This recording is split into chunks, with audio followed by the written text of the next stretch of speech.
50 కోట్ల black money ఉంది మారుస్తారా అంటూ ఒక ఐఏఎస్ ఆఫీసర్ ఫోన్లు చేస్తున్నాడట.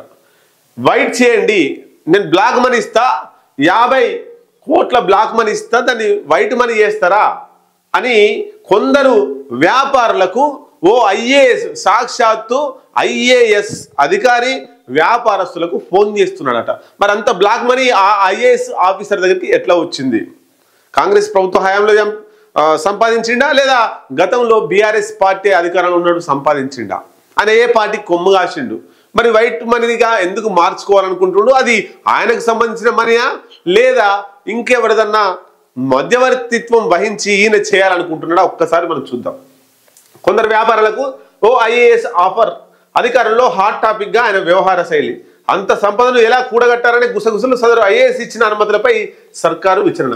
ఆయన ఐఏఎస్ గా ఉన్నప్పుడు ఏ అనుమతులు ఇచ్చిండు, ఆ అనుమతులలో ఎంత డబ్బు సంపాదించిండు, ఎంత అక్రమంగా సంపాదించిండు, ఎంత అవినీతి సొమ్ము సంపాదించిండు అనేటువంటిది ఇప్పుడు సర్కారు విచారణ చేస్తుందట. అంటే ఆయన గత ప్రభుత్వంలోనే సంపాదించిండు, బీఆర్ఎస్ ప్రభుత్వంలో ఉన్నప్పుడు మాత్రమే సంపాదించిండు. ఇప్పుడు సంపాదిస్తే ఇప్పుడు సర్కారు ఎందుకు విచారణ చేస్తుంది?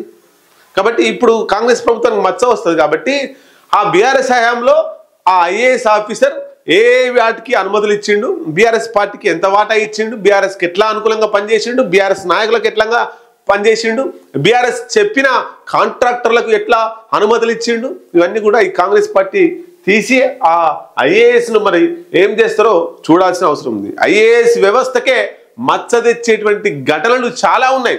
అమయ్ కుమార్ కావచ్చు, లేకపోతే నవీన్ మిట్టల్ కావచ్చు, ఇట్లాంటి దందా చేసి పేదల భూములు గుంజుకొని, ప్రభుత్వ భూములు గుంజుకొని, భూదాన్ భూములకు గుంజుకొని అప్పనంగా అంటగట్టిరు పెట్టుబడిదారులకు, ఉన్నత వర్గాలకు, రియల్ ఎస్టేట్ వ్యాపారులకు. మరి దాని మీద కూడా విచారణ జరపాల్సిన అవసరం ఉన్నది.